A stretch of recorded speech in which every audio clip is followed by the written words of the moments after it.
Oh, that's good, Jim. If we've got that recorded, I'm going to use that as a soundbite. The core of the gospel is the death, burial, and resurrection of Jesus. I want to say thank you, a really big thank you to Grace Fellowship and the Christian Thinker Society for partnering with the Bible Seminary to bring this 8-day experience to you guys. How many of you have been through the exhibit already? Pretty awesome, right? And we're trusting God that a lot of lives are going to be touched, a lot of minds are going to be changed, and a lot of conversions are going to take place during these 8 days. We wanted to add in these 3 90-minute seminars to allow those of you who are really hungry and you want to go deeper to go deep with us. And so I have been assigned the task of crucifixion, dealing with the aspect of death. And so that's where I want to focus my talk this afternoon. The history of crucifixion is fascinating. It begins with the Persians in the 6th century BC. The Persians began to impale people. And you can see on the screen behind me the world's largest toothpicks, and they are run through the abdomen or the pelvic region of these men who are being executed. This is at Lachish. So they're being impaled or hung on poles. Now, over time, this develops, and they begin to attach a crossbar, later called a patibulum, to this, and to tie and nail people to this in what would resemble what we know as crucifixion. The practice spreads by Alexander the Great, and by the Roman times, it has become standard practice. Altogether, 650 years, crucifixion is going to become the primary means of execution. Because of its excessive brutality, it is exactly what they are looking for in the ancient world. Finally, after the conversion of Constantine in 313, a couple of decades later, he outlaws crucifixion. The fact that many of you today are wearing crosses either around your neck or on your ears or tattooed on your arms or wherever is really a shocking thing, because in the first century, which there's nothing wrong with it, I'm all for it, by the way, but I'm just saying in the first century, people who had seen crucifixions, it was such a repulsive act. The idea that I would be wearing a symbol of it would be hard to stomach, if you will. Now, crucifixion was a prevalent method of capital punishment in the first century BC and the first century AD, what we would call the Julio-Claudian and the Flavian dynasties. And according to the historians Josephus and Seneca, the Romans experimented with various types of crucifixion techniques. They reserved crucifixion, watch this, for the most despicable classes of people. I think you're going to see yourself on this list. Slaves, criminals, dishonored soldiers, non-citizens, and there you got it, Christians.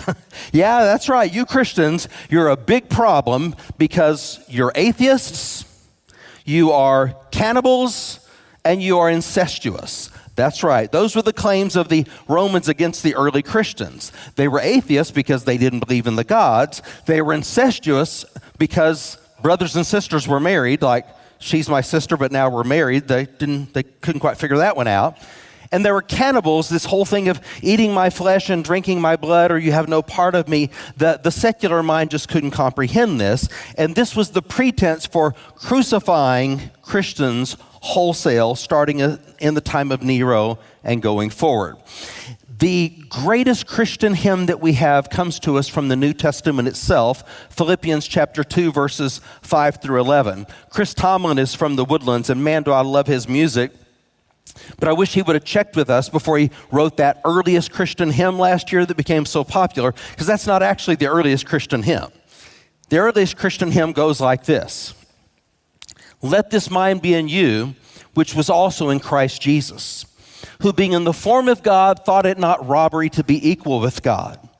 But he humbled himself and took upon himself the form of a servant, and became obedient unto death, even death on a cross.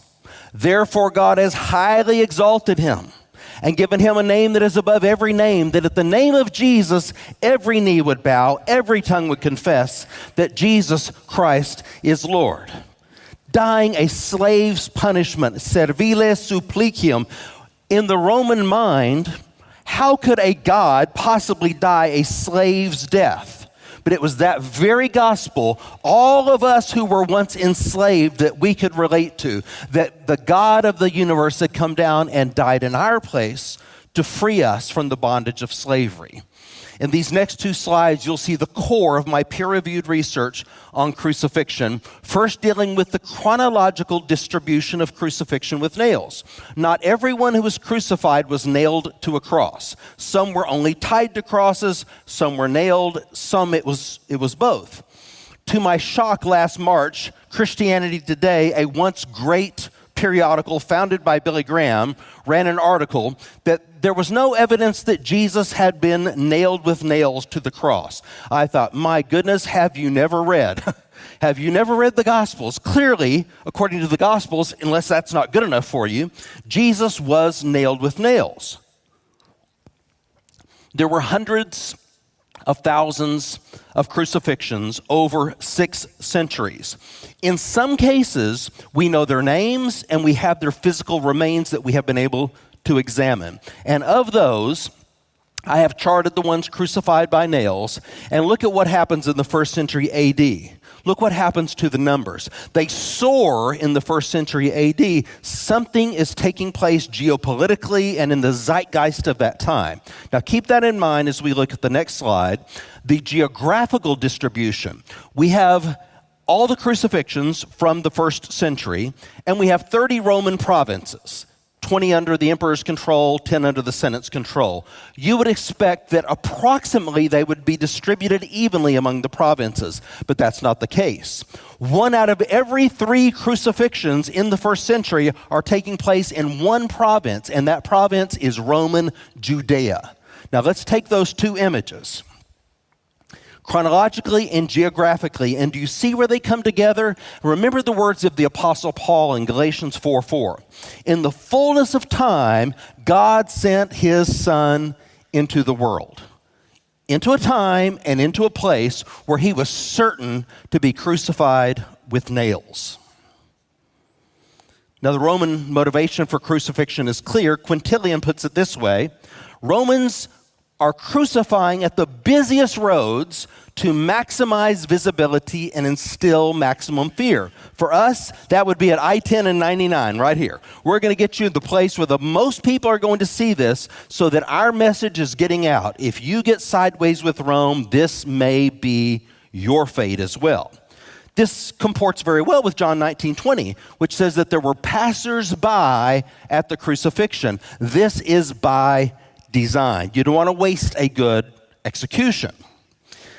It wasn't just individuals who were being crucified. You had mass crucifixions. Look at this list. 6,000 gladiators and slaves in the famous Spartacus revolt. 6,000. That is a staggering number of people in one day. The amount of wood and the number of nails. 800 captives executed by the Hasmonean king Alexander Jannaeus. And this is while he's out publicly partying with his concubines. And among these 800, these are primarily Pharisees. Now I know Jesus didn't have a lot of good things to say about the Pharisees in Matthew 23, but at least they were people of the book. They were people of the synagogue. They were people of Scripture. I mean, the Sadducees were far worse. I mean, most of these were They were essentially pagans. They were political Roman appointees who were holding this religious office. Alexander Jannaeus executes 800 in one day. 2,000 Jews crucified by the Roman general Quintilius Varus just before the birth of Christ, and 500 Jews daily during the Great Revolt from AD 66 to 70. Now, the act of crucifixion itself is horrific. Most men, and I say men because women were not crucified, most men who were crucified were not scourged before they were crucified. This was only in extreme cases, such as in the case of Jesus of Nazareth. And in the case of Jesus, he is stripped naked. A quaternion consisting of 4 men begin to enact the horror upon his physical body. These are 20-somethings. The head of the team is called the exactor mortis, or the death master. And so with a Roman flagrum, as you'll be able to see in our exhibit, one on one side and one on the other, with Jesus in the middle. As the flagrum comes across, it wraps around the body, so the wounds are on the back and on the front. It's from the back of his head to the bottom of his feet, over 700 wounds. When it wraps around, it destroys the genitalia in the process. And this horrific act is being carried out as one lays the flagrum down, instantaneously the other is swinging. So it's back and forth with no time to breathe. By the time it's over, the ribs are exposed. In some cases, the organs are exposed. The buttocks is torn up, the back of the legs, the back of the head, and the genitalia. Seneca puts it this way. I can see crosses over there. They're all different. Different makers have different designs. Some hang the victim's head down. Others drive a spike through his pelvis. Others stretch out a victim's arms on a forked transverse beam. You see, it turns out almost everything we thought we knew about crucifixion based on medieval art is wrong. No one had ever seen anyone crucified in the Byzantine period or the medieval period. So what I did is I went back to the biblical accounts, to the anthropological evidence that we have, and then the earliest 1st, 2nd, and 3rd century accounts and artistic accounts from people who had actually seen crucifixions to put together the true picture of crucifixion. Now, the Romans used a lot of different types of crosses. In Roman Judea, you most commonly have the T-shaped or the towel cross and the Latin cross, but there were exceptions. There were other types that they would use from time to time. They would even have contests occasionally to see what creative ways they could use to nail people to the cross. If you've ever been told that in the 1st century they were nailing people to poles or to posts, it wasn't until after the time of Constantine. That is totally against the historical record. Now, this next scene that you're going to look at, there are some things correct, there are some things incorrect. And we see, for example, the cross. This is correct. It's about 9 to 10 feet high. That stipes or staticulum, the vertical beam, stays in the ground. It's about 18 inches to 2 feet in the ground. That never comes out. It's the patibulum or the cross beam that is taken in and out, so that when someone like Jesus is nailed to that cross beam, they then raise the patibulum and connect it to the staticulum. We can almost hear the words of Jesus, can't we? As Moses lifted up the serpent in the wilderness, even so the Son of Man will be lifted up and draw all men unto him. So the cross is correct. The titulus crucis is correct. Jesus of Nazareth, King of the Jews, in multiple languages. Jesus has a helmet of thorns, which is correct. You'll see this in our exhibit. 29 wounds on the scalp area we see on the man in the shroud. Jesus has a helmet of thorns, reminding us that he has removed the curse from humanity. After the fall in the Garden of Eden, the Bible says the earth began to bring forth thorns. It's the symbol of the curse. Jesus takes that upon himself, breaking the curse off of humanity. All we have to do is receive his sacrifice. But there are a lot of things that are not right in this picture. Jesus should be naked. Jesus should be unrecognizable. By this point, he's been hit repeatedly with fists in the face, according to the Bible. He's been slapped in the face repeatedly. He's been hit on the head with rods repeatedly at this point. His beard has been partially plucked out. He is dehydrated, he is in shock, and he is concussed. He falls under the weight of the patibulum and is assisted by Simon of Cyrene to carry it the rest of the way to Calvary. Now, death normally takes days, and they do this on purpose. And this is why in Roman Judea, you don't normally crucify on a Friday, because you've got the whole Shabbat problem. So for sundown on Friday, we've got to have these people off the cross. And we Romans want them up there for days if possible. We want the birds picking at them while they're still alive. We want people gawking at them, sending out this horrific public message. 4 hours to 4 days, let's keep them up there as long as we can. You're not only going to avoid crucifixion on a Friday normally, but certainly on the Friday before Passover, because this is a high holy day. We can't have people hanging on crosses. It's got to be over real fast. This is why the Bible's very clear. John lays it out, doesn't he? 9 a.m., he's nailed to the cross. 3 p.m., he dies. 6 hours on the cross. What John doesn't tell you, because he assumes that we're going to know this, is that 9 a.m. is the time of the morning sacrifice when Joseph Caiaphas is standing in the temple offering the Paschal Lamb. Jesus is being nailed to the cross. 6 hours later, we have the evening sacrifice, and this is when Jesus takes his last breath, fulfilling to the letter all the prophecies of the Passover Lamb. Jesus has already died because of the scourging. The men next to him, however, are still alive. They weren't scourged. So what do? It's called crucifixion. They come and they snap their legs. Can you imagine the brute force required to snap a man's tibia and fibia? It would require something like a baseball bat with all of your might to smash those bones. I'm going to show you an example of some broken shin bones in just a moment. We have 6 victims who were crucified with nails. And I'm going to show you some evidence of these from Jerusalem and from the other side of the Mediterranean as well. And then we'll try to bring this back together and juxtapose it with the biblical text. All right, this is the Abba tomb in the Givat HaMiftar neighborhood in East Jerusalem. I knew there was a famous burial here in 1968 when they built their home. They discovered this tomb with this famous inscription of the last Jewish king before the Romans took over, Antigonus Mattathias. So last June, I went and I knocked on their door. The De La Rosa family lives there. They're Sephardic Jews, so I knew they spoke Spanish. So they answered the door, and I spoke to them in Spanish and said, "Hi, you don't know me. My name is Scott. Could I please come through your house and into your backyard? I'd really like to see this tomb in your backyard." And they very graciously allowed me to do that, and they were remodeling. That's why there's 2x4s lying around. But they allowed me to come to see the tomb that I wanted to see, the remains of Antigonus Mattathias. In the next slide, you can see some of the anthropological remains. These nails have human bones still adhering to them. These are crucifixion nails. They're 1st century BC.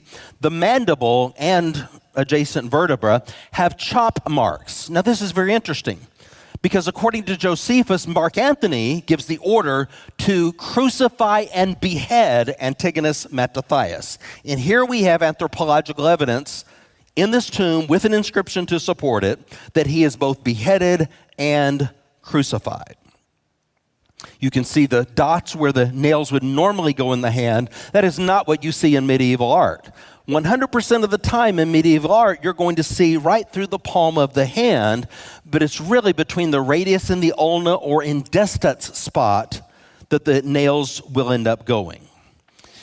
The next one is, I think, probably the most interesting example. This is a man named Yehohanan, and he is crucified under Pontius Pilate.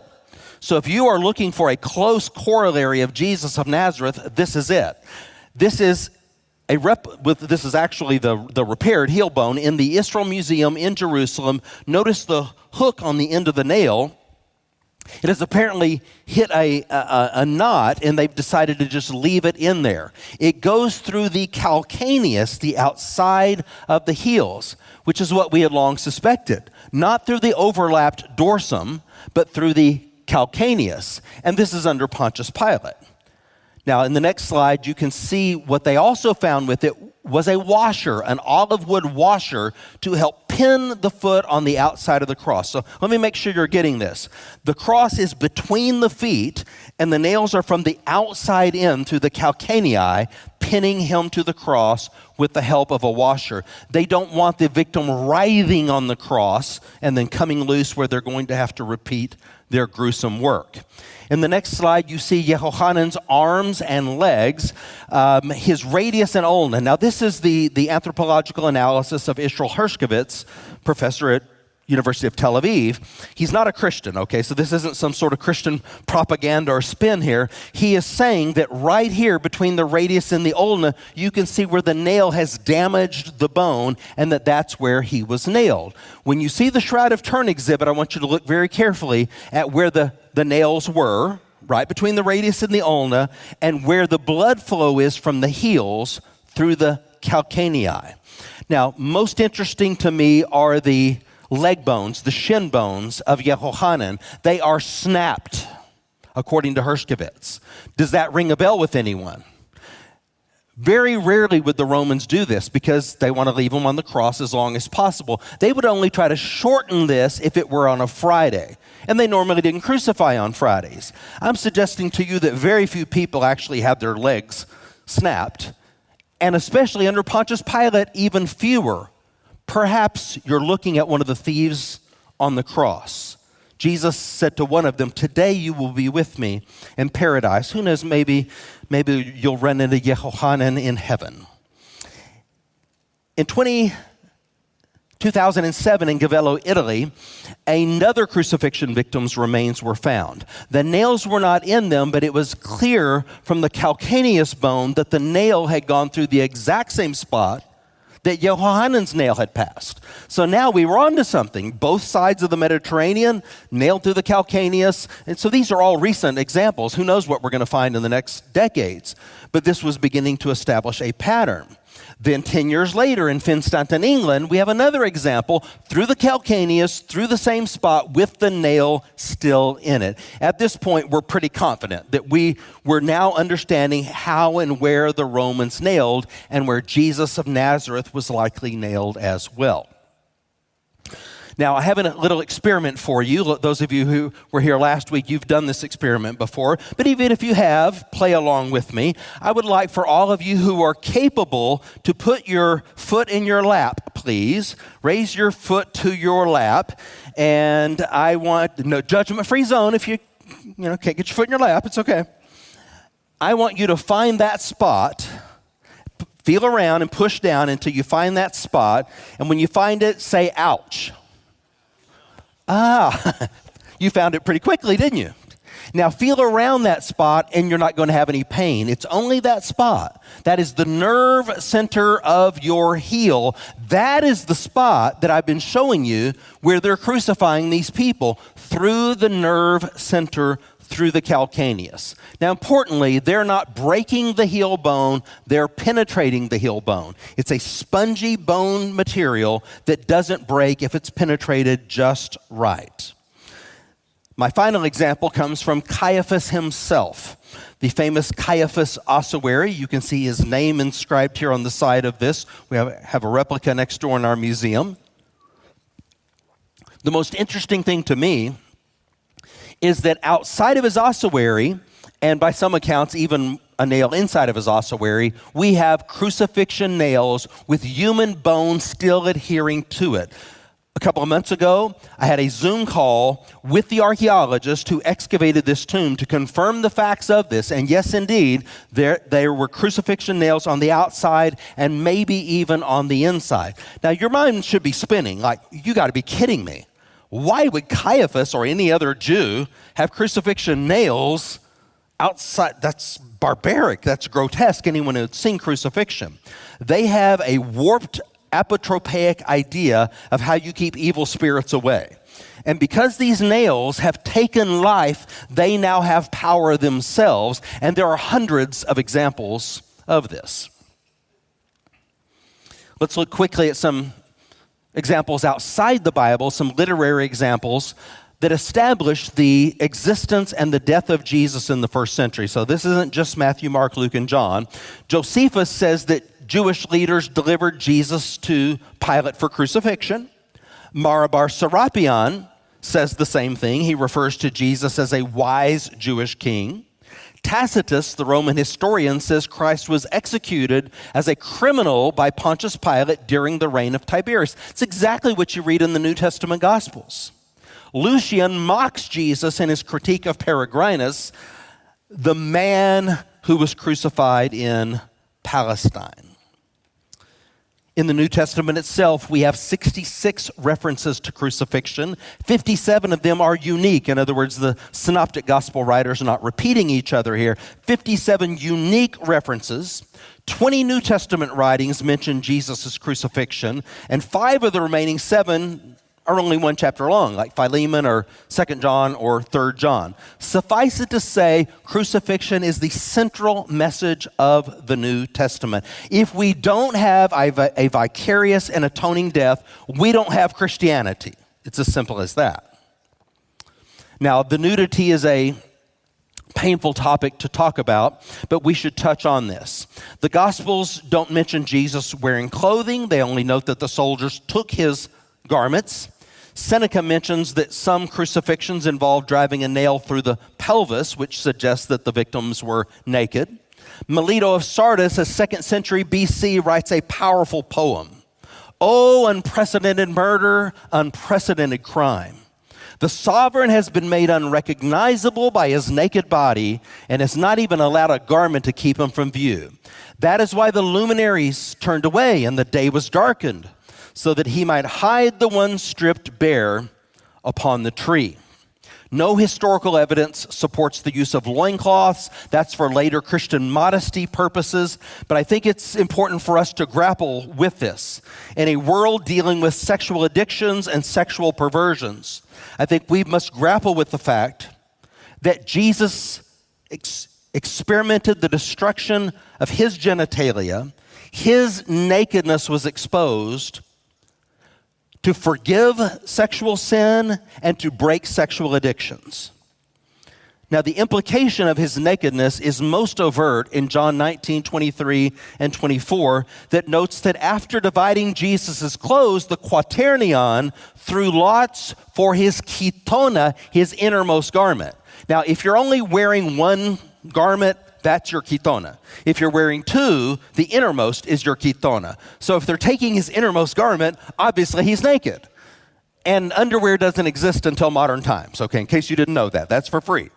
So he's clearly then naked. Nudity was an intentional and strategic part of punishment and carried a strong and readily recognizable public message of shame. Speaking of which, I will show you now something you'll never see in church again. I'm often asked by my students, what did the Romans use for toilet paper? Okay, well, here you go. They used sponges. And so everyone carried his or her own sponge. And so if you were leaving the house, you always carry your sponge with you. And in public bathhouses, there's running water where more or less you can clean these sponges. I bring this up to remind you that when Jesus is on the cross, it says that the soldiers took a sponge attached to a stick. Do you see what they're holding in their hands there? They took a sponge attached to a stick. They poured some wine on it, and Jesus is dying of thirst. I mean, he's extremely hydrated. And they're offering him something to drink. Here, you can have this wine if you're willing to suck it out of this sponge. The shame that Jesus bears on the cross, he bears in our place. Hebrews 12:2 puts it this way: fixing our eyes on Jesus, the pioneer, the archegos and perfecter of our faith. For the joy set before him, he endured the cross, scorning its shame, and sat down at the right hand of the throne of God. None of his bones are broken. The Passover lamb, according to Numbers chapter 9, verse 12, can have none of his bones broken. John the Baptist sees Jesus as the Lamb of God. Paul picks up on this same language when he says, for Christ, our Passover lamb, has been sacrificed. Let's look at some artistic examples. The Perrier gem is the oldest. This is in the British Museum. If you travel there today, you can see this bloodstone intaglio. 1st century, T-shaped cross, feet straddling the cross, very consistent with the archaeological examples that I've shown you. Next, we have the Alexamenos graffito from the Palatine Hill in Rome. And here you have a man named Alexamenos, and this is early Christian bigoted graffiti at its finest. We are going to make fun of this stupid guy, Alex, who worships a crucified donkey. And here he is with his arms raised. Alexamenos worships his God. In other words, Christianity is a joke. But in the process, what have they shown us? early 2nd century, probably dating for this, they have shown us a T-shaped cross. They have shown us the heels straddling the cross. And then we have the Puteoli Graffito. A group of my friends from Parkway that are here today were with me when we were in Puteoli recently, when I almost started a riot when they wouldn't let me in to see the Puteoli Graffito. And here you have another example of a crucifixion victim, and he has been scourged. Look at his back. He is flayed, but look at the heels nailed from the outside in. Every example we have is consistent of this. Now, here's the Shroud of Turin, and if you haven't seen the exhibit, you soon will. All the wounds depicted in the gospel seen on the man in the shroud. He goes into the grave. There he's buried, and Dr. Craig Evans is going to come and talk to you now about Jewish burial practices in the late Second Temple period.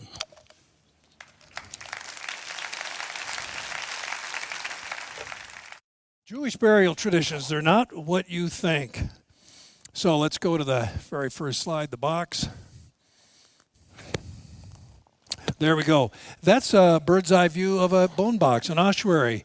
What are the dimensions? Well, if we had time, I'd do my famous ossuary or bone box dance, but I won't. Yes, it has to be long enough for the femur, has to be deep enough for the rib cage, and of course wide enough for the hip construction. And so, and if you look carefully, you say, wait, I think there's more than one guy in there. Oftentimes, there were 2, 3, 4, 5, even 6 or 7 skeletons. Oftentimes, the skeleton of an infant is placed in an adult ossuary. There are a few real small ossuaries, but the vast majority are made for adults. So let's talk about how they did it. Burial took place the day of death. Here's an example in Luke's gospel where this is presupposed. As he drew near to the gate of the city, burial is always outside the city limits. Behold, a man who had died was being carried out, the only son of his mother, and she was a widow, and a large crowd from the city was with her. That young man died that day, or perhaps the evening before. So her grief is at its rawest when Jesus meets her. And when Jesus came to the ruler's house, the ruler, please hurry, hurry, my daughter's on the brink of death. When they arrive, the flute players are already playing. The crowd is making a tumult, that is, they're weeping and wailing. The funeral is already underway. It's not like today, where Uncle Fred passes away and the family grieves and gathers, and there's planning, and 3, 4, 5 days later, the funeral takes place. It happens the day of death. Now, Archelaus, Josephus the historian, tells us, continued to mourn for 7 days out of respect for his father, Herod the Great. The custom of the country prescribes this number of days, so right away you've learned something new. The primary funeral, the first funeral, is 7 days. That applies to Jesus, so keep that in mind. And then after feasting the crowds and making an end of mourning 1 week after Herod's death, he went up to the temple. The 7 days tradition probably derives from Genesis 50, verse 10, where Joseph the patriarch, the son of Jacob, made a mourning for his father, Jacob, 7 days. And also 1 Samuel 31:13, where, quote, they took their bones, that is, the bones of King Saul and his sons, and buried them under the tamarisk tree in Jabesh, and fasted 7 days. So that's where the custom of 7 days comes from. It's in Scripture. And so what do after the funeral has taken place over the course of 7 days? They come back 1 year later, and this is secondary burial. It's called ossuagium, bone gathering. That's what it is. And so this is Jewish law in the Mishnah, tractate Sanhedrin, chapter 6, paragraph 6. When the flesh had wasted away, they gathered together the bones and buried them in their own place. Okay? So the bones could then be gathered up. So here you have a skeleton on a ledge. It's disarticulated and placed either in a box or in a niche. How long after death? 12 months, says the Babylonian Talmud in Tractate Kiddushim. So this is where the tradition comes from. And by the way, it's very important theologically. When you have died and your flesh has disappeared, wasted away, and there's only bones left, your sins are gone. So you may have been executed as a criminal. You may have been denied burial in an honorable site. But after 1 year, your bones can be gathered and taken to a place of honor, your family tomb or whatever. Here is a rabbi telling his son in Simachot, "My son, bury me at first in a niche. In the course of time, collect my bones and put them in an ossuary, but do not gather them with your own hands. So have another family member or servant do that for you." There are ossuaries right there. And by the way, I've chosen these three because they depict three styles. The one on the right, that is a very fancy ossuary. You notice it doesn't work. Anyway, the one on the right has two rosettes. They're very well decorated. And notice the arched lid. The one in the middle has an inscribed name. It's not a bad-looking ossuary. It has feet, but the lid is flat, otherwise rather plain. And then the one on the left is very plain.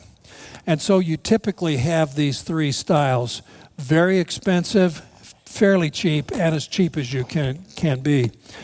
An ossuary could be a simple one made in a single day. It's made of limestone, very heavy, made of limestone, usually a rejected stone from all the stonework taking place at the Temple Mount during the days of Herod the Great and his son Archelaus. Over a period of 60-some years, the temple complex was being constructed. There were thousands of square blocks rejected, chopped up usually into 4 pieces or more, and then carved out and made into ossuaries. That's why there are so many. We have found thousands. About 3,500 have been published. About 1/4 of them have names inscribed on them. Very useful for us. And when the tomb robbers have not found the tomb and violated the tomb, we can collect lots of really important information, such as how old people were when they passed away, and in some cases, what caused their death, like tooth infections, common cause of death, parasites, and so forth. We can measure the bones, determine not only how tall the people were, how much musculature they likely had, how good their diets were, if there were any deficiencies. It's fascinating. You'll be surprised to know, on the basis of this analysis, that we have deduced that most people, the average age was only late 20s. You realize that? I should have been dead about 40 years ago. This is amazing what we learn. Men were about 5'5", 5'6", 5'7". Women were 4'10", 4'11", maybe 5 feet tall. Men weighed a robust 145 pounds. Women often weighed 90 to 95 pounds. So we are big people today compared to them. We learn all of this. And by the way, most of them had pretty good teeth, which is really interesting too. All right. And in some cases, we can tell their diet, the roughage, the ground grain, ground on stone, put stone fragments in their bread and wore their teeth down. We can actually deduce that as well. But this is something you probably don't know. It was believed that when you died, your spirit didn't depart right away, but hung around for 3 days. In a commentary on Leviticus, it says, for 3 days after death, the soul hovers over the body, intending to re-enter it. But as soon as it sees its appearance change, in another text we're told the face is no longer recognizable, then the spirit departs. Isn't that interesting? Now, what do we learn from some of these traditions for understanding the New Testament? On one occasion, Jesus asks a young man to follow him and be a disciple. And he says, well, he seems interested, but let me first go and bury my father. And Jesus retorts, as you see on the screen. Oops, wait a minute. We're out of... Yeah, okay. Let the dead bury their own dead. Now, some have wondered, well, that was rather insensitive. Jesus talks about how important burial is, especially how important it is to love your parents and take care of them. He rebukes Pharisees for neglecting that because of some of their vows. So what is he saying here? Well, we believe that he's referring not to primary burial.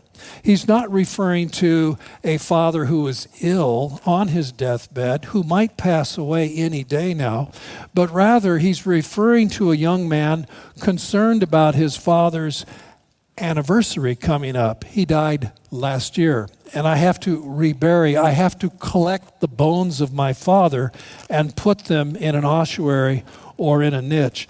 And Jesus is saying to him, let the dead take care of their dead. He's already dead. His bones are in the family tomb with relatives.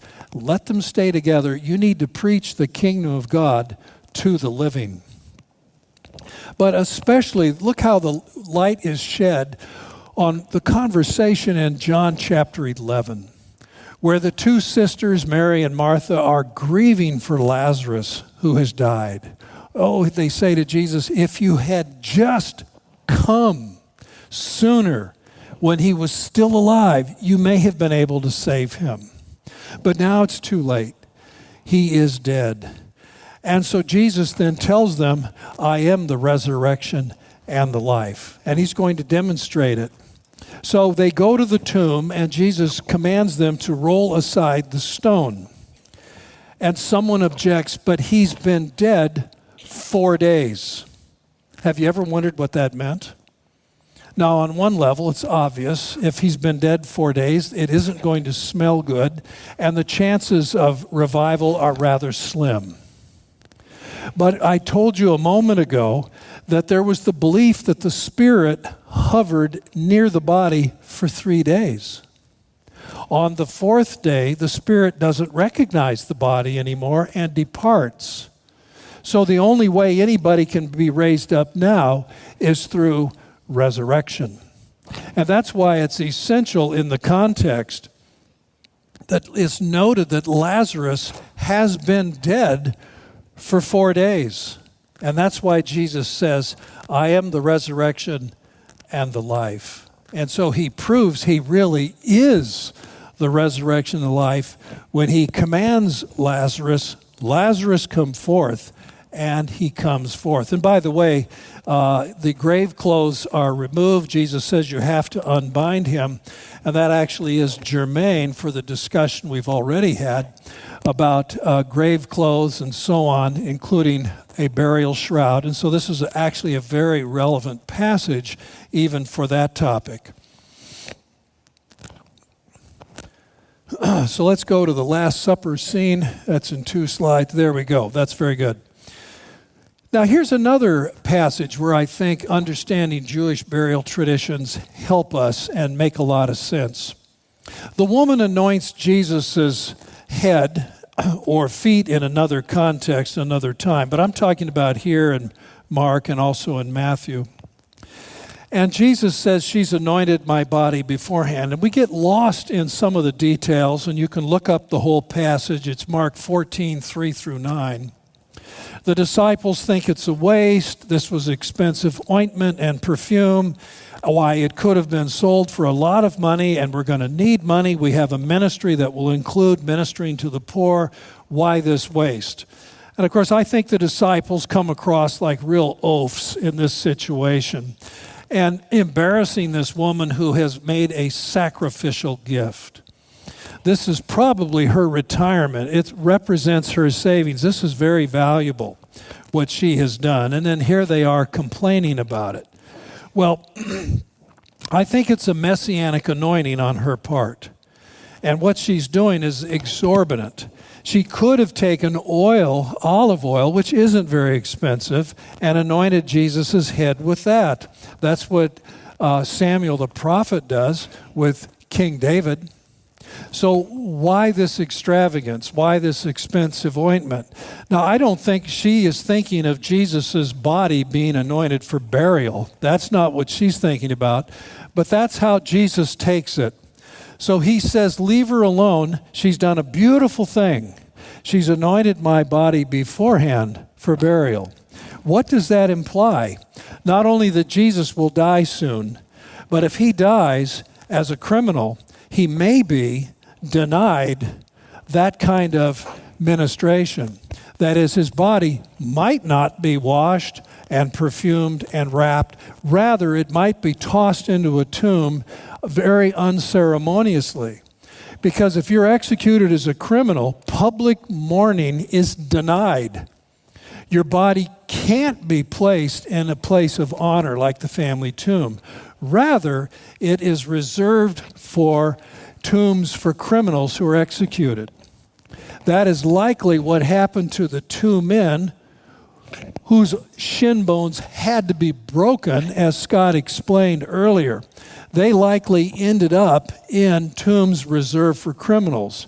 But Jesus had already died, and Joseph of Arimathea takes his body down and places him in a tomb not yet used. Neither honorable nor dishonorable, the body can be placed there. And so Jesus is hinting at his fate. He's going to die soon, and as a criminal, and who knows what kind of treatment his body might receive. And I'm sure that is not what the lady who did this nice thing intended. Well, Jesus is put to death, as Scott has already described. It is an awful way to be whipped and beaten and then nailed to a cross like this. And Jesus dies in about a 5 to 6 hour time frame, and by 3 p.m., he is seen to be dead. Well, the disciples or the family or whatever can't simply take his body down. You have to get permission. And we actually have papyri from Egypt, and most of our papyri, almost all of it, comes from Egypt because of the weather, the dry sands, and so on. And we have 500,000 pages of papyri from Egypt from classical antiquity. So it's a treasure trove, and it's not all published yet, only about 10% of it. And I've seen papyri that actually, where you have people asking permission for bodies to be released, asking permission for this or that relating to burial, including price lists on how expensive perfume and burial shrouds are. So we know a lot of things about this. So Joseph of Arimathea, who belongs to the Sanhedrin, who in fact did not vote with the majority to have Jesus condemned, he then goes to Pilate. Caiaphas and company don't care, but Joseph does, and Pilate asks the centurion to confirm that Jesus is dead. He does that because crucifixion victims often don't die the very day they're crucified. So he receives word that yes, he is dead. Okay, they can take the body down. And at that point, Rome loses interest. Now, Matthew's gospel does tell us that the normal custodial supervision at tombs reserved for criminals is bolstered by an actual armed guard. The fear is that a crowd of disciples might rally around the tomb of Jesus, weep and wail and make a lot of noise, maybe even call for a change in government. Who knows? There will be none of that. And so Jesus' body is then placed in a temporary grave. A year later, his family can collect his remains and take them back up to Nazareth if they want, or bury them in Bethlehem where he has relatives, or whatever they want to do. That would be the rule. So Joseph took the body, wrapped it in a clean linen shroud, which is what we've been looking at, and laid it in his own new tomb, which he had hewn in the rock, and he rolled a great stone to the door of the tomb and departed. So it was just a hole until Jesus' body went in it and then it became a tomb. The late Rachel Haklili in Israel explained that to me and my grad students. There is no such thing as a tomb until a body has been placed in it. And so there was no crime, there was nothing wrong in placing the body of Jesus in this particular hole that hadn't been used yet. Now, here's what I want to share with you in my final 10 minutes. Roman law, not just Jewish law, but Roman law protected burial. This is the so-called Nazareth inscription. It was purchased in Nazareth, not found in Nazareth, and we don't think it ever was posted in Nazareth, but it's an imperial decree saying, do not tamper with tombs. It was purchased from an antiquities collector in 1878 by a very eccentric French collector of antiquities who didn't allow it to be published until after he died in 1925. It was published in 1930, and we call it the Nazareth inscription, and that's its official designation. SEG just means it's a collection of Greek inscriptions. It's in volume 8. It is number 13, and that's the actual stone. We have a replica of it next door in our museum at TBS. Here's part of what it says. It is my pleasure that graves and tombs remain unmolested in perpetuity. If any person has transferred bodies to other places, let no one remove them for any reason. If this ordinance is violated, I will that the charge of tomb robbery be laid. And by the way, tomb robbery can be a capital offense and result in your execution. So the body of Jesus could not be buried in his family tomb, at least not for 1 year, though this period of time was sometimes shortened. After 1 year or so, his family would be allowed to gather his bones and rebury them in the family tomb. And so when the women show up Sunday morning, why then? Well, let's think it through.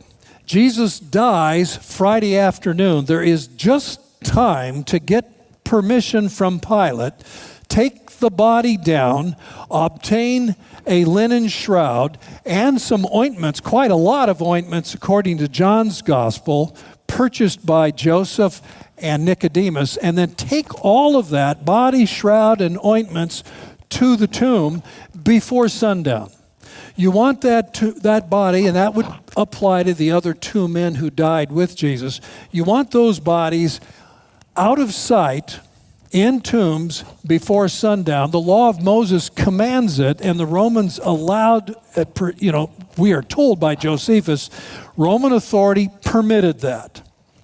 And of course, you want to get home before dark. I know it sounds kind of funny, but there weren't street lights, and you don't want to be in a cemetery at night. There's the fear of corpse impurity. You might step in the wrong place, and oh no, Passover celebration is tonight, and I just walked over a grave. And there was the fear of evil spirits and ghosts and things like that. So Jesus' body has been placed in a tomb. So when can you go back to the tomb and continue with the primary funeral? Well, not Saturday morning. That's Shabbat. The Sabbath begins Friday evening. It doesn't end until Saturday evening. So do you go Saturday night? No, you stay away from cemeteries in the dark. So the first opportunity legally, and in terms of the holiday, Passover, and in terms of safety, is Sunday morning. So at first light, the women arrive at the tomb, and what do they find? The stone has been pulled back. Now, the stone we think was probably round, but it is interesting. We now believe that over 90% of the stones look like the one you see on the right, square, like a plug. But Jesus' stone over his tomb probably was round, and so wasn't pulled away, but was rolled away. And the women arrive, and where's Jesus? Now, it's interesting to note that their assumption was not resurrection, but his body had been removed. Why? It could be Caiaphas, the high priest, found out what Joseph of Arimathea did, and he didn't like it. He wanted Jesus' body to be in with the rest of the criminals in a place of dishonor. So what, they wouldn't know. And then, of course, Simon Peter and the beloved disciple arrive at the tomb, and this is John chapter 20, and Peter goes in first, and then John, we think, is John, the beloved disciple. He enters the tomb, and what do they see? Linen wrappings, the shroud, and other wrappings, plus the face cloth, but no body. Now, in a minute, this is going to mean a lot more to you. Discovery of the open and empty tomb would have dismayed the women, especially Mary, the mother of Jesus, for this would mean that the body of Jesus had been relocated. Sunday was the beginning of the third day. So how much longer do they have before the face can't be recognized, according to their tradition? If they don't find the body by the end of Sunday, Monday is too late. Is this Jesus or is this one of the other guys? That's the fear. That's what they're thinking. They're not thinking, oh boy, he's been resurrected. That hasn't occurred to them yet until Jesus appears to Mary and then to other disciples. So that if Jesus' body isn't found, it'll never be identified. Now, let's go on to this next slide. This is new.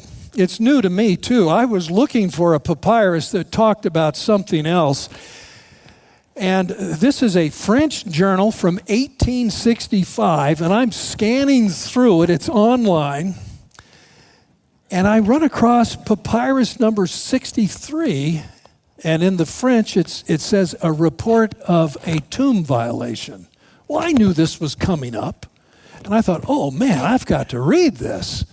Wow, it was fascinating. So I'm going to give you some of it. This is the first public presentation relating to this text ever, as far as I know. So here's how it goes.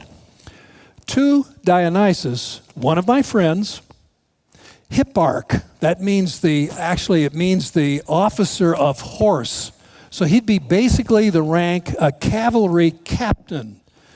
Hipparch over the men, and chief guardian of the district of Thebes. That means Thebes, but the neighborhoods around Thebes. This is in Egypt. From Osiraius, son of Horus, a priest of the Memnonia. This guy's upper middle class. I inform you that in the 44th year, and that's where we get our date 104 BC, when Locus, my relative, came to Diospolis Magna, certain persons invaded one of the tombs belonging to me in the district of Thebes.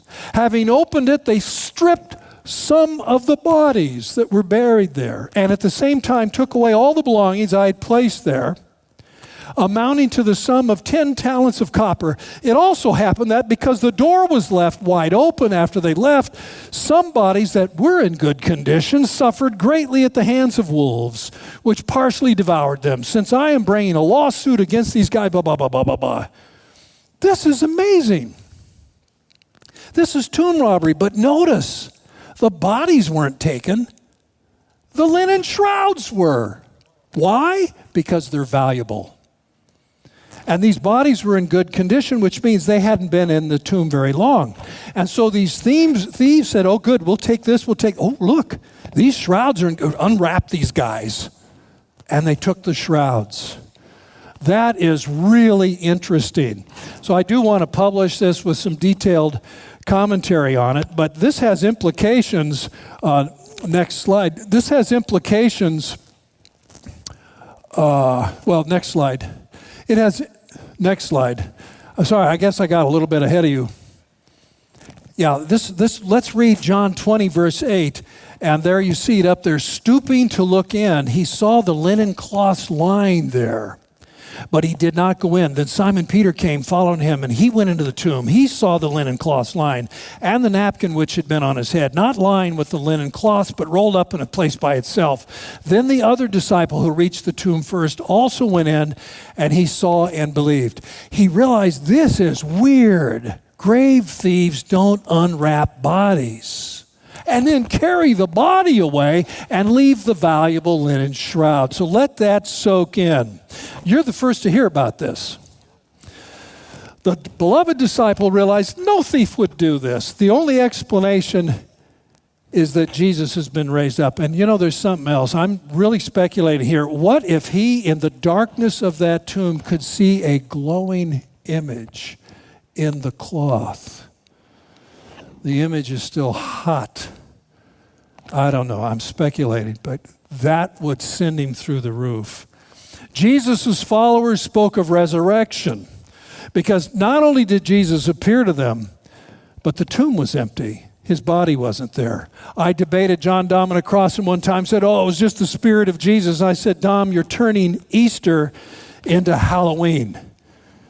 Easter is not a ghost story. And I'll stop there with a few seconds to spare. Thank you very much.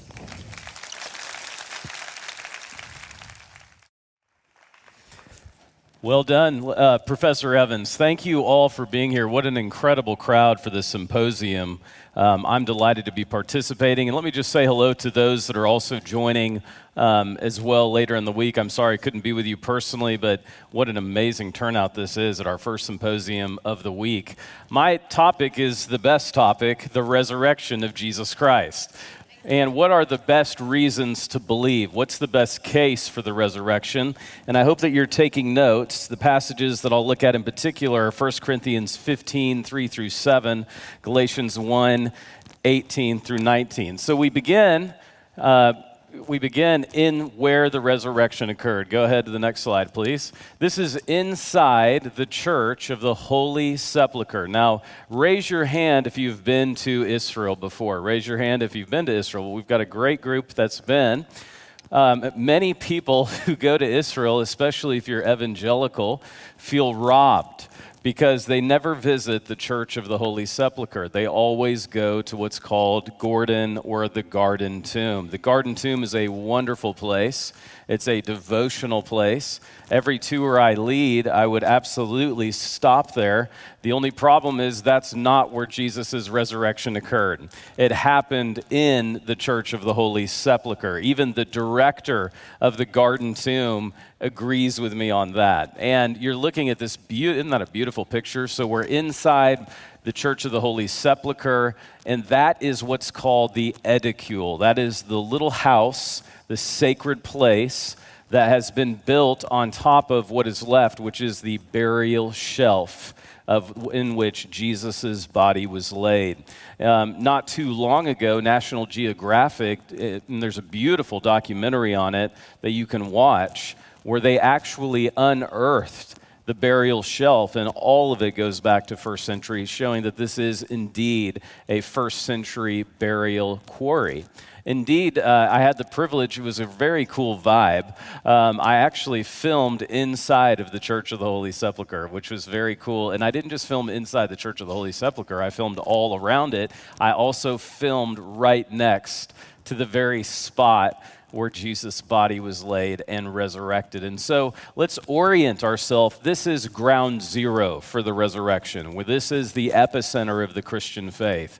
Without this moment happening, there is no Christianity. There are 300 passages in the New Testament that testify. You heard Dr. Stripling, I think he said 66 passages related to the cross or dying on the cross. We have 300 passages related to the resurrection of Jesus Christ. Now, how many chapters are there in the New Testament? 260.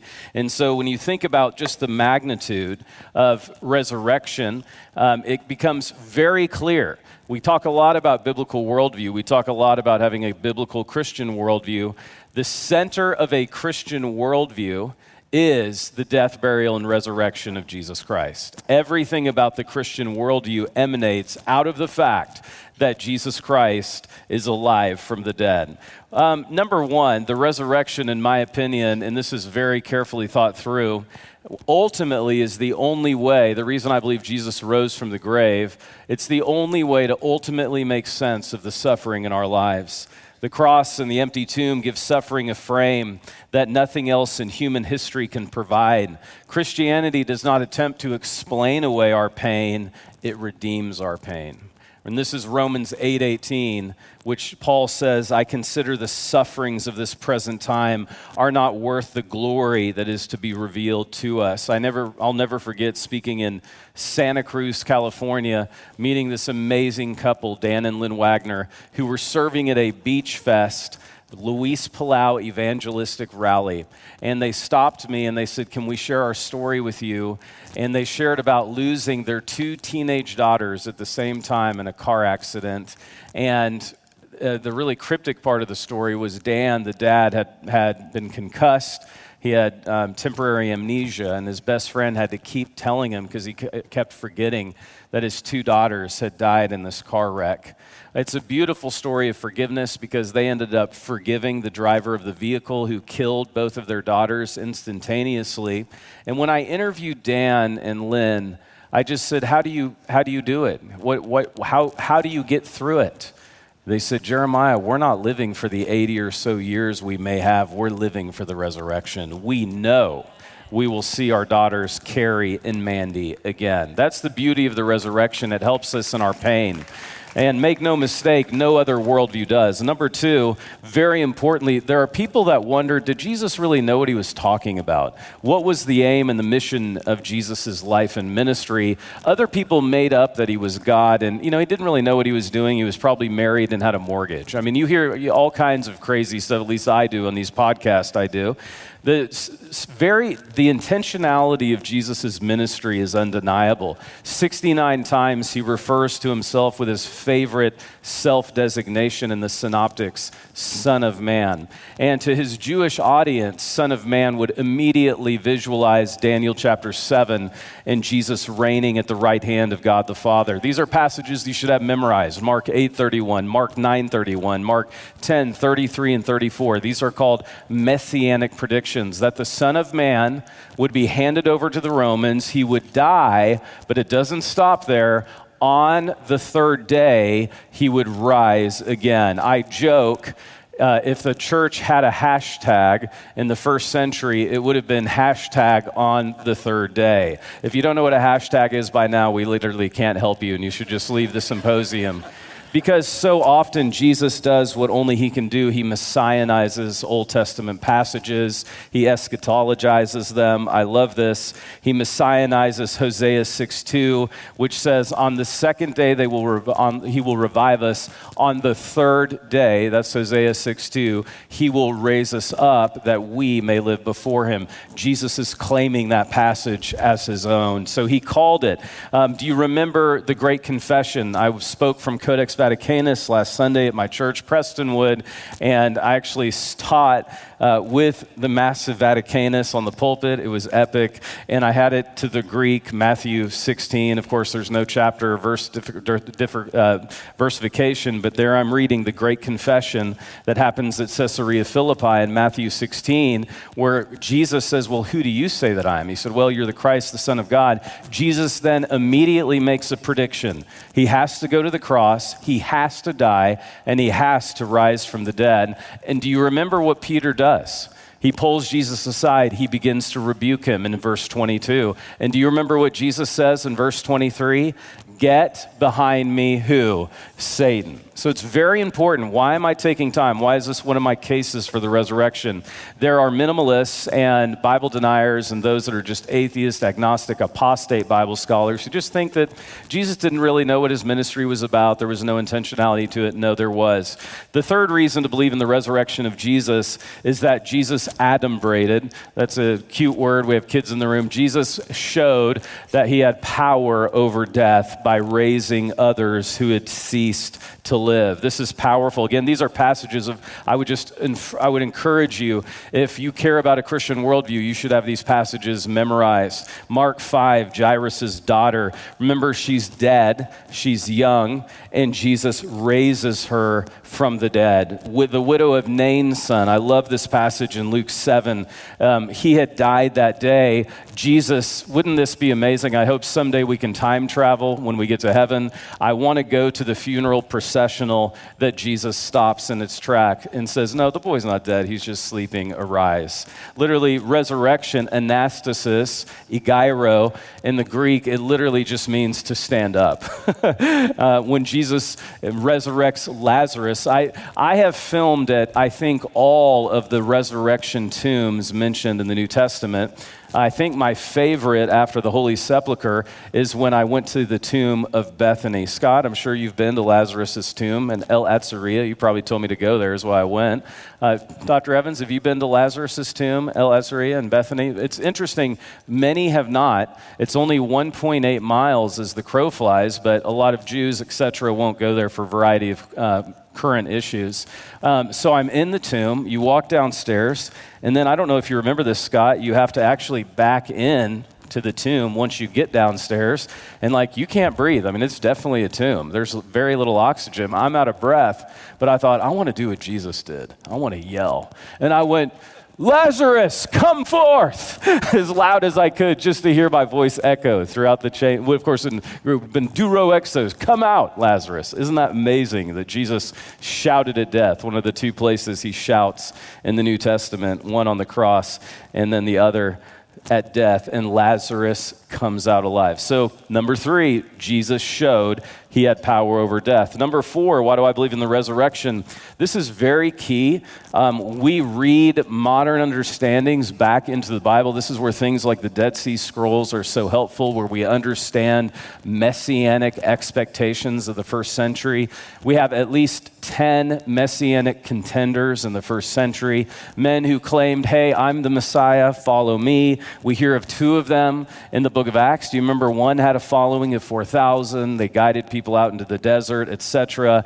But no one, not even his disciples, anticipated a bodily resurrection of any first century Jew, including Jesus' own. These kind of expectations are seen in 4Q 285, where the Messiah is seen to be a conquering. He will kill the Kittim, the Romans. He'll even perhaps kill the Roman emperor. He will cleanse a corrupt temple, he will vanquish a corrupt priesthood, and he will show himself God. So that was the expectation. You might bring up the forbidden chapter of Isaiah 53, but that was not widely held. And that's why we see Peter, even his own disciples, not really understanding what Jesus is talking about. What is all this business that you have to die on the cross? And then we see those passages, very, very important to understand these messianic motivations. This is I think, innovative as well. Dr. Evans and myself recently we co-authored an article called Case for the Resurrection in the Macmillan Interdisciplinary Handbook, Philosophy of Religion textbook. And I believe we have come up with a new argument for the resurrection, because one thing, if you and I were Jews, there is absolutely no psychological motivation to invent a resurrection narrative for Jesus. Jesus is a rabbi. He's a teacher. We can certainly remember him. We can honor him. His teachings can continue through rabbinic tradition. There is no reason to make up a story psychologically. There's no psychological motivation payoff to invent a resurrection narrative, because Judaism is a coherent religion. Certainly, all Jews will be resurrected, they believe, at some point in the future, not an individual resurrection. So we point this out, and I think it's a helpful argument because it puts us in the world of the text. Remember, CIA, every time you do Bible study, context, interpretation, application. What's the context? What's the world of the text? Then how do we rightly interpret it based on that context? And then what's the faith lesson to apply to my life? So 4 is a big one for me. Written and archaeological sources support the gospel narrative of resurrection. Dr. Stripling and Professor Evans have both done an amazing job of pointing that out. I can go quickly here, but ancient literary and physical evidence corroborates all of the gospel accounts. As Dr. Evans has already said, We have many scholars, not necessarily all Christians, who say the Gospels get the entire juridical procedure right, death, burial, and resurrection, according to that. And we have these key sources. I have them here in my slides. Dr. Stripling has already reviewed some of these. Number 6, this is very cool for me because Jesus appeared to those who loved him. Jesus appears to those who are indifferent to him. And Jesus appears to those who are hostile to him. How do you explain the conversion of hostile witnesses outside of the resurrection of Christ? Of course, you have Saul of Tarsus, who is converted when he sees the Lord. That's 1 Corinthians 15:8. He has a resurrection experience of seeing Jesus physically alive from the dead, and it left him completely transformed. But I like to talk about James. How many of you have brothers? Raise your hand if you have a brother, so I can see all the brothers in the room. Let me just test the audience. I know you love your brother. I'm sure your brother is the greatest. What would it take for you to believe your brother is the sinless Son of God?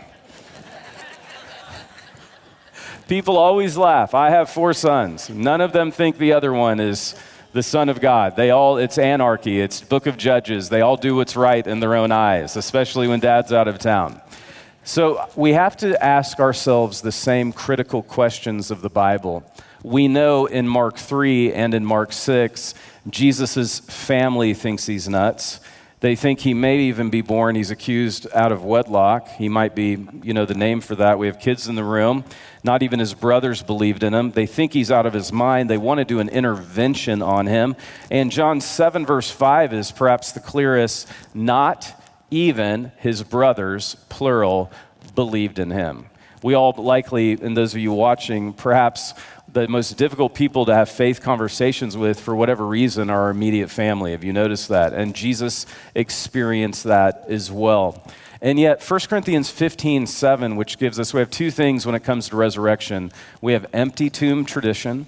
So familiarize yourself with all of the empty tomb tradition. But then we also have appearance tradition. Jesus appears. There's 11 different appearance events. What's so amazing, I remember living in England, and I would just have to get out of Oxford on the weekends. It was very stressful. And Lily and Audrey and I would drive places. And we went to Glastonbury Abbey. The big Glastonbury Festival is there every year. Well, that's supposedly the home of King Arthur. And King Arthur is supposed to have lived around 500 AD, and it took 300 to 400 years for all of the legends to emerge of the Knights of the Round Table, Sir Lancelot, King Arthur, etc. It took a few centuries. It took everyone who could have possibly known Arthur dying, and their grandparents and cousins and grandkids, great-grandkids, great-grandkids, and then you have all of these legends emerge about King Arthur. And people try to compare that to our Gospels. What do we have in the New Testament? We have an eyewitness account that's written to the church at Corinth 20 years after the resurrection. 20 years, where Paul says in 1 Corinthians 15, in fact, 500 saw him. Many of them are still alive. Go talk to them for yourself. He is challenging us to speak to the eyewitnesses. I love that word eyewitness, autoptes. It's a cognate in English for Luke, who in his beginning 4 verses says, we've had like an autopsy. Autoptes, we have seen these things with our own eyes. Therefore, Theophilus, you can have a certainty about these events. And so that's what explains it. So Jesus then appears to James. And again, I want to time travel, especially now that I'm a dad of boys. And who knows, James is embarrassed by brother Jesus. He's humiliated the family, died in the way in which Dr. Stripling so wonderfully described. He's probably in the workshop working on a piece of stone, and all of a sudden Jesus appears to him and to James, and he's like, bro, check out my side, bro. Check out my wrist, bro. My calcaneus, whoa, they got me. Something happens. James believes his brother is the resurrected Messiah, so much so that Galatians, remember the passage I gave you in Galatians at the beginning of the talk, James not only becomes a Christian, he becomes a pillar of the church, so much so that he is one in whom Paul must consult to make sure that he has the gospel right. So James, who goes from hostile to believing his brother, who he grew up with, saw everything, was the Messiah. And then not only that, this is actually why I date the book of Acts pre-62, Josephus tells us that James dies, and I don't have time to get into all the details, in AD 62, and he dies believing his brother is the resurrected Son of God. So how do you explain Paul? How do you explain James with the resurrection? The most explanatory power is that Jesus physically, bodily rose from the grave. And that's very, very important because we have, again, Jesus appearing to those who loved him, those who were indifferent to him, and then, of course, his own family and those who were hostile to him. This is what's, oh, by the way, another word on James. He was the pastor of the world's first megachurch, and make sure you get that. There's nothing wrong with large churches. The first church was very large, 10 to 20,000 in Jerusalem. James led that church. This is before persecution caused widespread spreading of the faith, but let's not forget, for 30 years, James anchored a powerhouse of a church that was doing all the things the book of Acts says a big church can do. I love that, and so embrace that, please. Don't have a pious view if you're watching or in this, that there's something wrong with large churches. You wouldn't have liked the first church if that's the case, and you wouldn't have liked James because he was the pastor there. Pretty cool historically. 7, this is a historical fact. I wrote an entire book based on this. The gospel, the resurrection changes lives, that it's the greatest apologetic of our faith, that the resurrection energizes us to actually do something about it in our community. 1 Corinthians 15:58, after 57 magisterial verses on the resurrection, Paul says, therefore, be strong, be vigilant, always abounding in the work of the Lord, knowing your labor in the Lord is not in vain. So what does that mean? It means because of the resurrection, every single little thing I do for Jesus matters for all eternity. And then verse 16:1, I love this. The very next verse, it goes from 15:58 to chapter 16, verse 1. Paul says, okay, get out your checkbook. We have people suffering. We need to take an offering. So Paul actually goes directly from an argument of resurrection to Christian ethics. Because Jesus is resurrected, we have to go take up an offering, a collection. I'll bring it to those suffering in Jerusalem. So do you see how the resurrection is not only the center of the Christian worldview, it's the key to our Christian ethics. It's why we save babies. It's why we have pregnancy centers. It's why we take care of people old and young. It's why we say every single life has inherent value, that nothing can change the value of humanity. And so where the resurrection is believed and lived out, communities are transformed. There's a fascinating book I talk about in my book Unimaginable called The Plot to Kill God. And it looks at what happened in particular in Russia when they embraced atheistic worldview. Would it surprise you to learn that deaths of despair tripled in Russia when it went atheist? Would it surprise you to learn that suicide rates skyrocketed? Would it surprise you to learn that we are all much more dangerous to ourselves than to other people, and without God, it becomes law of the jungle very quickly? And the equal is true when you look at what we're part of, the capital C Church.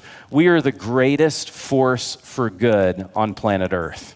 Do you all remember? I was living here during Hurricane Harvey. Does anyone living here during Hurricane Harvey? Do you remember the body of Christ mobilized, the power of the body of Christ mucking out homes, praying with people, seeing people come to Christ, totally beating out FEMA to help people? I mean, that's the power of Jesus. And I often say this, I didn't see a lot of atheist tents during Hurricane Harvey. Did you guys? I'm not saying that atheists can't be charitable. Please don't take it further than it goes. I'm saying the church, because of the resurrection, has a passion to change lives today.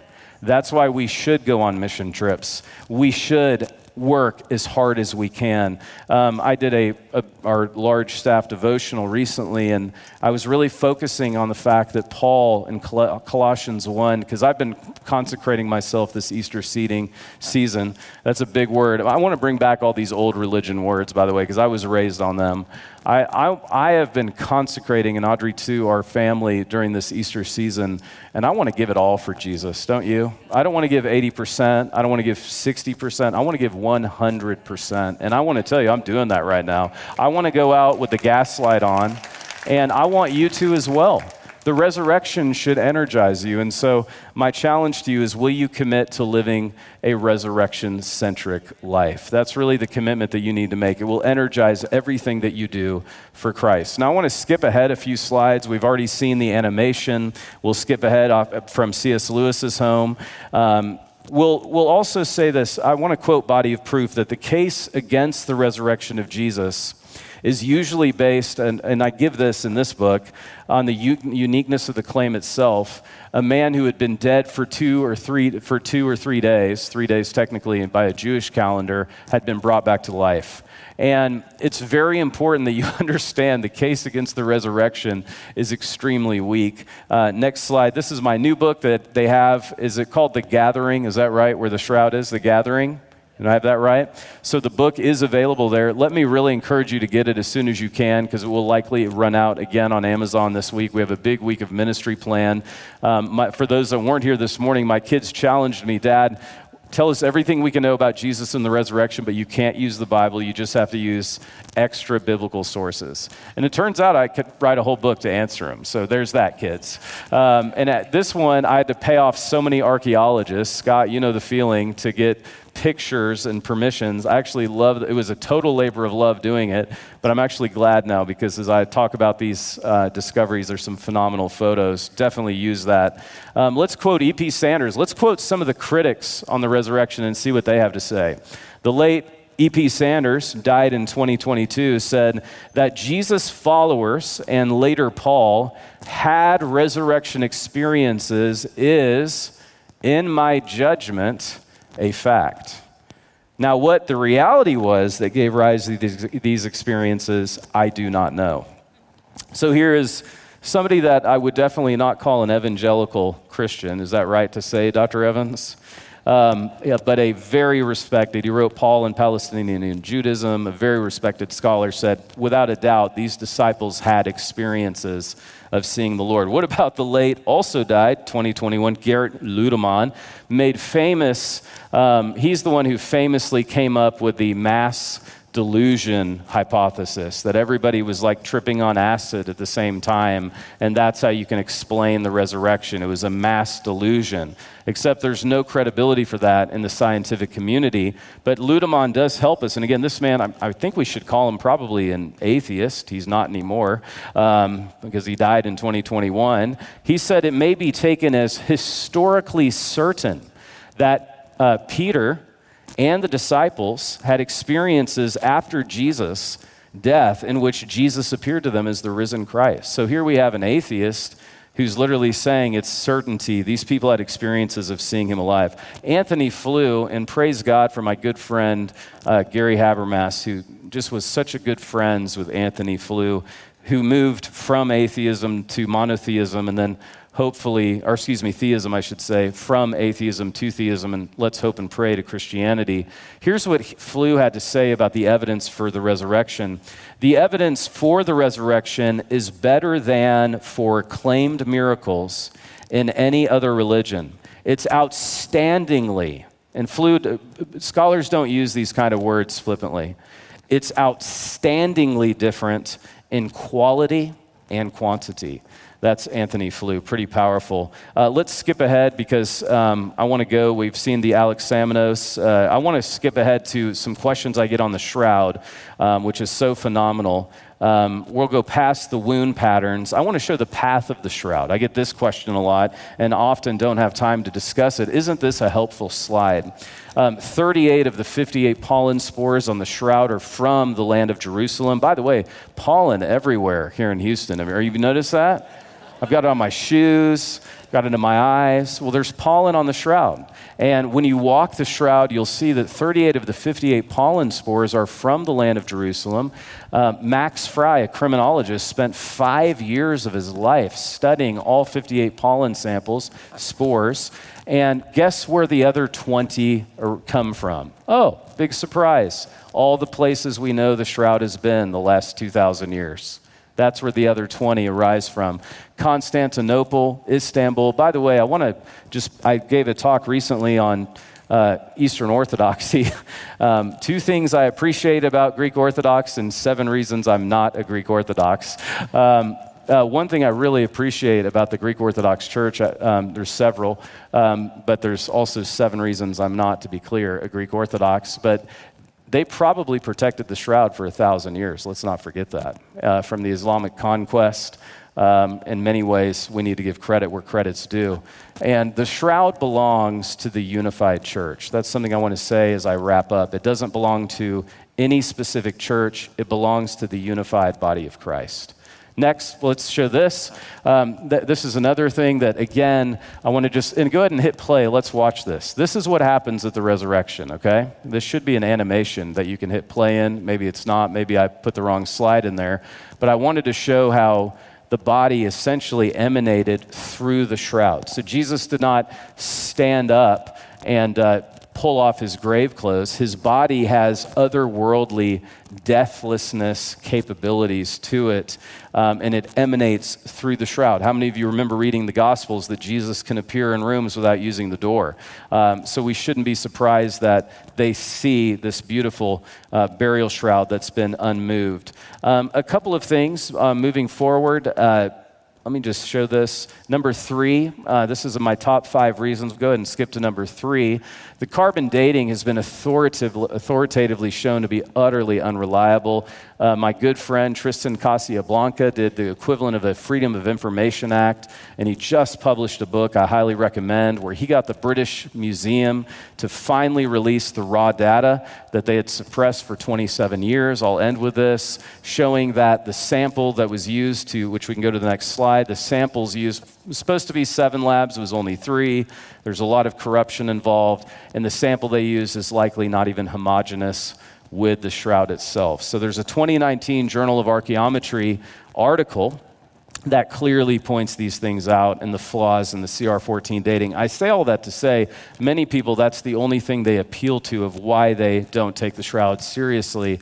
It's because of the carbon dating, and that has been shown by these scholars to be completely erroneous. We've dated the shroud in 5 other ways that I write about in my book, including wide-angle X-ray scattering, waxis, which showed that the shroud has been getting old for 2,000 years. So, friends, my time is up, and so I want to honor the time of the symposium. Those are the best reasons to believe in the physical bodily resurrection of Jesus. As we close, I do want to say just 2 words. I am so grateful to Pastor Jim for having me. Thank you, Pastor Jim, so much for inviting me back. Thank you for having me. I also want to say how much I love this church. If you don't have a church home, you need to make Grace Fellowship your church home.